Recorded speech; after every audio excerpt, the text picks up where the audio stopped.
डाळ तांदूळाचा ढोकळा बनवायचा आहे आणि यूट्यूबवर व्हिडिओ शोधताय तर हा व्हिडिओ खास तुमच्यासाठीच आहे. खूप सिम्पली आणि खूप म्हणजे सोप्या भाषेत मी हा व्हिडिओ तुमच्यासाठी घेऊन येते आहे. तर व्हिडिओ शेवटपर्यंत नक्की पहा आणि नवीन असाल तर सबस्क्राईब करायला विसरू नका.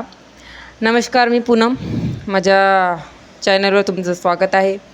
इथं मी डाळ तांदूळ अगोदरल्या दिवशी दुपारी भिजत टाकले होते. 1 वाटी डाळ हरभऱ्याची आणि 1 वाटी तांदूळ दोन्ही समप्रमाणात घेतले होते. दुपारी भिजू टाकल्यानंतर ते संध्याकाळपर्यंत छान भिजलेले होते. मग संध्याकाळी त्याचं मिश्रण तयार केलं मिक्सरमध्ये बारीक वाटून आणि त्याच्यामध्ये 1 चमचा दही टाकलं. दही फार म्हणजे जास्त आंबट असेल तर कमी टाका. त्याच्यानंतर मी रात्रभर त्या मिश्रणाला फॉर्मॅट होण्यासाठी म्हणजे तयार होण्यासाठी ठेवलं होतं. तर त्याच्यासाठी तुम्हाला एक हवाबंद झाकणाचा डबा लागेल किंवा मग अशा प्रकारे तुम्ही कुकरमध्ये पण शिटी लावून ठेवू शकता.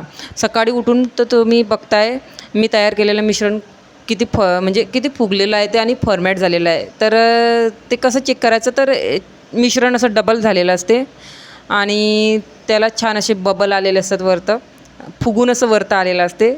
तर तसं जर तुमचं मिश्रण तयार होत असेल दुसऱ्या दिवशी तर तुमचं मिश्रण ढोकळा तयार करण्यासाठी तयार आहे. तर अशा मिश्रणापासूनच ढोकळा बनवायचा, नाहीतर मग त्याला अजून 4-5 तास फॉर्मॅट होऊ द्यायचं. तर त्या मिश्रणामध्ये मी साखर आणि मीठ टाकून बाजूला ठेवलं. ते विरघळेपर्यंत म्हटलं आपण इकडे गॅसवर पाणी चढवून ठेवायचं गरम व्हायसाठी. आणि नंतर मग ते मिश्रण घेतलं आणि त्याच्यामध्ये 2 चमचे तेल टाकलं, हळद टाकली आणि एका बाऊलमध्ये मी साखर पाणी तयार करून ठेवलं होतं. त्याचा उपयोग मी पुढे तुम्हाला सांगेल. नंतर मग ते मिश्रण बाजूला ठेवलं आणि मी पाहिलं की पाण्याची वाफ तयार झाली आहे का, पाणी चांगलं उकळते आहे का. मग पाणी चांगलं उकळायला लागलं होतं. तर सगळ्यात मोठी चूक असते आपली की आपण यूट्यूबवर एखादा व्हिडिओ पाहतो आणि त्याच्यामध्ये सर्व मिश्रण म्हणजे अगोदर मिश्रण तयार करून ठेवलेलं असते आणि नंतर मग ते ढोकळा वाफाळताना दाखवतात. तर ही चूक अजिबात करू नका. मी पहिल्यांदा हीच चूक करत होती. तर काय करायचं, सगळ्यात अगोदर म्हणजे जे बॅटर तयार करतो त्याच्यामध्ये साखर, मीठ, हळद, तेल हे सर्व टाकून ठेवायचं. पण सोडा आणि इनो टाकायचा नाही जोपर्यंत तुमच्या पाण्यातले म्हणजे चांगली उकळी येत नाही, गरम होत नाही तुमचं पाणी तोपर्यंत. जेव्हा तुमचं पाणी पाहायचं, चेक करायचं की आपलं म्हणजे पाणी चांगलं उकळतं आहे, तेव्हा कुठं त्याच्यामध्ये ते मिश्रणामध्ये सोडा किंवा इनो टाकायचा, थोडंसं पाणी टाकायचं ॲक्टिव्ह करण्यासाठी. मिश्रण चांगलं एका साईडनं फेटून घ्यायचं आणि लगेच त्याला वाफरता पाण्यामध्ये ठेवायचं.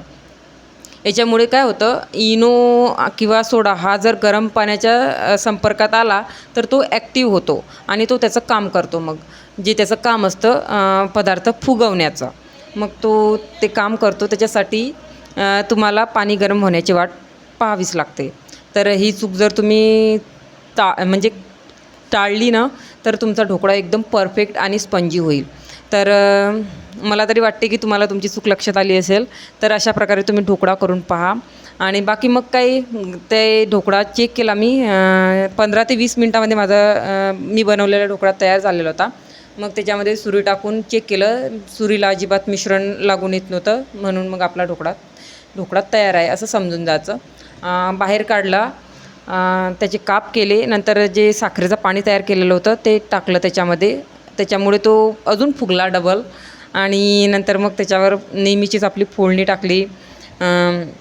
मिरच्या चांगल्या फ्राय करून घेतल्या आणि कढीपत्ता, मोहरी, जिरं याची फोडणी देऊन सर्वांना खायला दिला. तर रेसिपी कशी वाटली कमेंटमध्ये नक्की सांगा आणि आवडली असेल तर लाईक, कमेंट आणि शेअर करायला विसरू नका. नवीन असाल तर सबस्क्राईब करा.